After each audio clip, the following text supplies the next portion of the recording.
Assalamualaikum warahmatullahi wabarakatuh. Selamat pagi, selamat siang, selamat sore bagi kalian semua yang menonton video saya pada kesempatan kali ini. Saya di sini atas nama Siti Halimatus Syadia. Saya adalah mahasiswa dari salah satu universitas di Bekasi, yaitu Universitas Pancasakti Bekasi, dengan nomor NIM 28921502999. Di sini saya akan menampilkan video untuk memenuhi ujian akhir semester dari mata kuliah Perekonomian Indonesia oleh dosen pengampu yaitu Bapak Darmainis SCMM.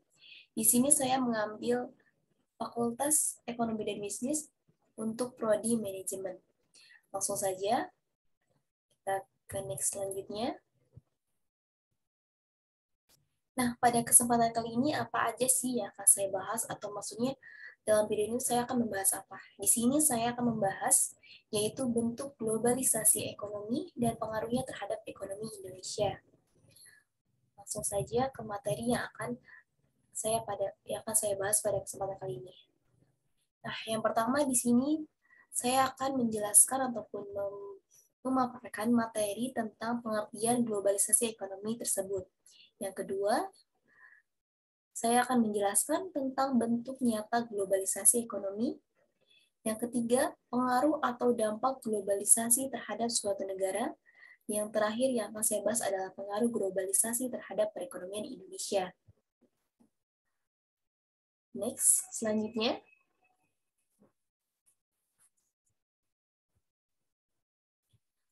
Kita pada pembahasan yang pertama dulu, yaitu tentang pengertian globalisasi ekonomi.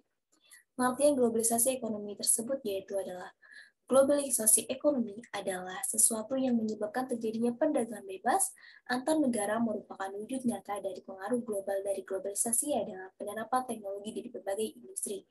Misalnya, penggunaan fitur sistem HRIS seperti talenta untuk pilot atau fitur lain demi menunjang kebutuhan bisnis perusahaan.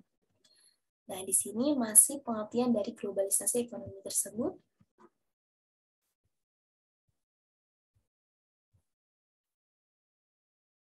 Secara harfiah, arti globalisasi ekonomi adalah proses masuknya ilmu ekonomi yang mencakup produksi, distribusi, dan konsumsi ke ruang lingkup dunia tanpa adanya batasan antar negara atau wilayah. Globalisasi ekonomi memandang dunia adalah sebuah kesatuan yang bertujuan untuk menciptakan kawasan perdagangan yang lebih luas. Nah, langsung ke pembahasan yang kedua, yaitu adalah bentuk nyata globalisasi ekonomi. Yang pertama adalah globalisasi produksi, yang kedua globalisasi pembiayaan, yang ketiga globalisasi tenaga kerja, yang keempat globalisasi jaringan informasi, dan yang terakhir adalah globalisasi perdagangan. Next pembahasan, kita masuk ke bagian yang pertama dulu, yaitu tentang globalisasi produksi.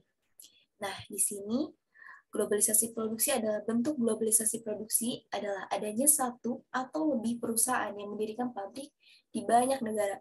Hal ini dilakukan dengan tujuan untuk meminimalkan biaya produksi negara yang dipilih pun biasanya adalah negara yang memiliki tarif upah rendah.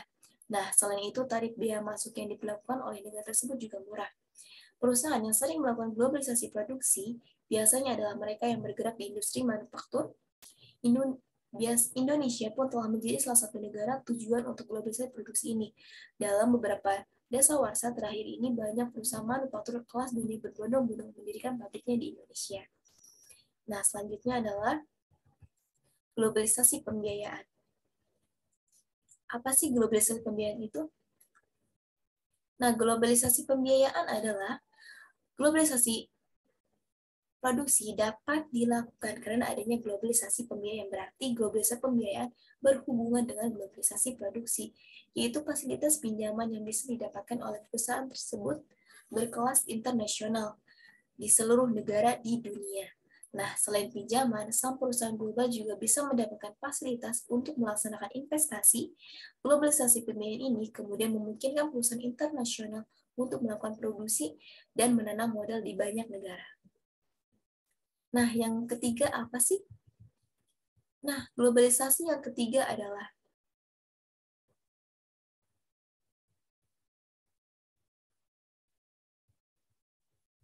Globalisasi yang ketiga adalah globalisasi tenaga kerja. Apa sih maksud dari globalisasi tenaga kerja tersebut? Masuknya tenaga kerja asing ke dalam suatu negara merupakan pertanda terjadinya globalisasi tenaga kerja ini. Pada kasus ini, perusahaan global sangat mungkin untuk menggunakan sumber daya manusia dari banyak negara di dunia. Tenaga kerja yang digunakan juga sesuai dengan tingkatannya. Namun, sayangnya, hal ini juga membuka peluang bagi perusahaan tersebut untuk memakai jasa SDM atau sumber daya manusia yang sudah berpengalaman secara internasional. Sementara mayoritas tenaga dari negara berkembang atau negara tempat produksi hanya akan digunakan untuk menjadi buruh dengan pekerjaan kasar saja. Nah, selanjutnya globalisasi yang keempat adalah globalisasi jaringan informasi. Nah, apa sih jaringan informasi itu? Nah, di sini fenomena borderless world tampak nyata pada globalisasi jaringan informasi ini. Masyarakat dimanapun saat ini dapat secara cepat, mudah, dan murah mengakses informasi dari seluruh dunia. Kemajuan teknologi disinyalir menjadi penyebab utama dari munculnya fenomena ini, terutama teknologi komunikasi dan informasi. Pada akhirnya, majunya teknologi inilah yang dimanfaatkan oleh perusahaan global untuk memasarkan produknya ke seluruh dunia. Masuknya brand internasional ternama di bidang fashion dan kuliner pun pada akhirnya menjadi selera global. Nah, yang keempat adalah globalisasi perdagangan. Globalisasi perdagangan diwujudkan dengan adanya tarif yang seragam. Bahkan tak jarang negara-negara di dunia menurunkan tarif ekspor dan impor setara menghapus beragam hambatan yang sifatnya non-tarif. Hal ini dilakukan agar perdagangan global menjadi makin cepat, adil, tetapi sekaligus ketat persaingannya. Dengan cepatnya perdagangan global tersebut, semakin isu mengenai HKI, pelanggaran hukum di dalam e-commerce, kontrak elektronik, perlindungan konsumen di dunia nyata, serta berbagai isu lainnya terjadi. Pelajari itu semua pada buku era globalisasi terhadap hukum bisnis di Indonesia. Nah, kita masuk ke materi selanjutnya, yaitu pengaruh atau dampak adanya globalisasi ekonomi.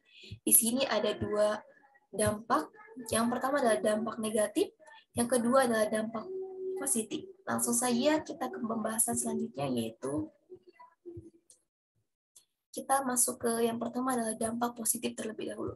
Apa aja sih dampak positif dari globalisasi ekonomi tersebut? Yang pertama adalah globalisasi ekonomi mampu menstimulus tumbuhnya perekonomian di negara tujuan yang mayoritas adalah negara berkembang. Negeri kita pun turut merasakannya. Berarti negara Indonesia juga turut merasakan tentang pengaruh globalisasi tersebut ya.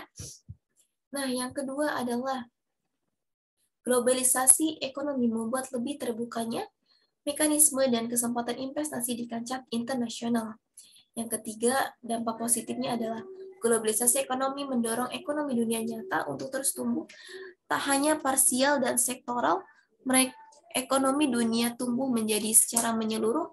Hal tersebut disebabkan karena adanya industri yang lokasinya berubah sehingga mendorong efisiensi. Yang keempat adalah pendapatan yang meningkat di negara-negara berkembang sebagai sebuah dari bebasnya perdagangan berskala internasional juga menjadi dampak positif dari globalisasi ekonomi. Nah, ini masih dari dampak positif ya, karena dampak positif dari globalisasi ekonomi itu ada 7. Dan yang kelima adalah masih berhubungan dengan poin di atas, meningkatnya pendapatan negara-negara berkembang akibat perdagangan global pada gilirannya mampu membuat pendapatan per kapita turut meningkat di skala global. Yang keenam, apa sih yang keenam? Yaitu globalisasi ekonomi membuat komoditas barang dan jasa di satu negara meningkat variasinya. Hal ini disebabkan karena banyaknya tawaran beragam barang dan jasa oleh banyak negara, sehingga variasinya pun menjadi lebih banyak di pasar global. Meningkatnya variasi ini juga berakibat terpenuhinya kebutuhan dari penduduk di satu negara. Dan yang terakhir adalah globalisasi ekonomi membuat sebuah negara mampu di pasar global secara efisien. Oke, itu adalah dampak positif dari globalisasi ekonomi. Selanjutnya adalah dampak negatif. Apa aja sih dampak negatif dari globalisasi ekonomi tersebut? Yang pertama, globalisasi ekonomi menyebabkan tidak efektifnya proses penyesuaian ekonomi di suatu negara. Hal ini disebabkan oleh fleksibilitas yang harus dimiliki oleh negara tersebut sebagai tuntutan saat ingin terjun dalam perdagangan global.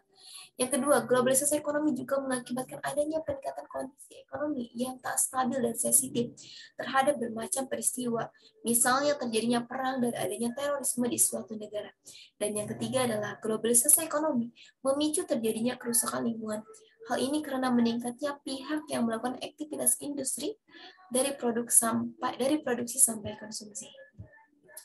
Dan selanjutnya adalah yang keempat, masih dampak negatif dari globalisasi ekonomi, yaitu globalisasi ekonomi menyebabkan adanya pendapatan per kapita yang timpang antara negara berkembang dan negara maju. Yang kelima, masih berhubungan dengan poin di atas, kesenjangan pendapatan ternyata tidak hanya terjadi antar negara. Kesenjangan tersebut dapat juga terjadi dalam lingkup suatu negara. Hal ini disebabkan karena tidak melatanya wilayah yang mendapatkan dampak langsung dari globalisasi. Wilayah perkotaan biasanya mendapat penghasilan yang lebih besar dibanding pedesaan karena memiliki akses yang juga lebih besar terhadap perdagangan global. Dan yang terakhir, dampak negatif yaitu globalisasi ekonomi mengakibatkan menurunnya level keamanan dalam pekerjaan. Hal ini merupakan dampak dari makin luasnya lingkup pasar sehingga keamanan saat bertransaksi atau mungkin pekerjaan menjadi suatu dikasih. Wah, berarti benar ya dampak globalisasi ekonomi sih sangat berpengaruh besar terhadap tenaga kerja nih. Akhirnya banyak sekali keamanan-keamanan yang tidak terjamin.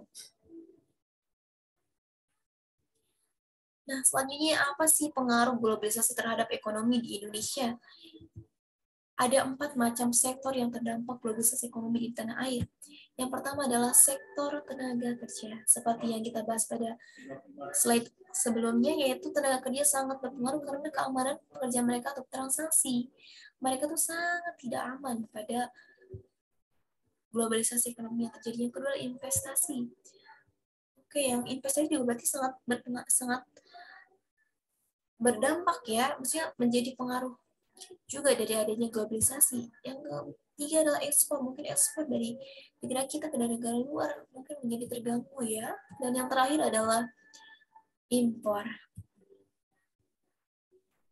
Nah, ini adalah pengaruh globalisasi terhadap ekonomi di Indonesia ataupun terhadap sektor dari perekonomian di Indonesia tersebut. Oke, kita bahas pengaruh globalisasi bagi ekonomi Indonesia. Nah, selain keempat sektor di atas yang tadi kita bahas, fenomena globalisasi ternyata juga mampu membuat perubahan pada perilaku para pelaku ekonomi terhadap proses produksi. Penggunaan faktor produksi dengan lebih efisien dan intensif adalah dampak dari perubahan tersebut.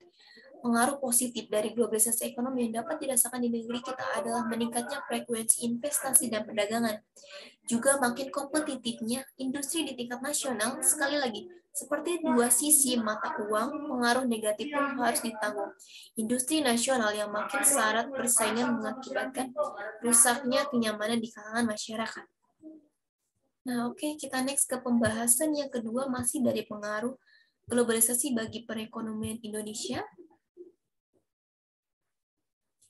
Globalisasi ekonomi menyebabkan sektor ekonomi yang bersifat tradisional banyak ditinggalkan masyarakat. Mereka berbondong-bondong migrasi ke sektor ekonomi yang lebih modern. Akibatnya, banyak pasar tradisional kini lebih sepi. Oleh sebab itu, dalam menjaga pasar tradisional tersebut, buku mengelola cagar budaya merawat peradaban oleh tim redaksi hadir untuk menjawab hal tersebut. Nah, globalisasi ekonomi memang sebuah keniscayaan, fenomena yang tidak bisa terelakkan. Ini merupakan konsekuensi sebagai warga dunia. Namun, kita perlu nih ingat bahwa Indonesia pun memiliki akar budaya luhur yang tak lain ditinggal begitu saja. Jangan sampai kita terpengaruh oleh budaya globalisasi negeri luar, sedangkan kita melupakan pengaruh ataupun melupakan globalisasi dari negara kita sendiri. Jadi, berpengaruh apapun globalisasi terhadap dunia atau Indonesia, kita harus tetap ingat bahwa kita harus mencintai produk negeri kita sendiri.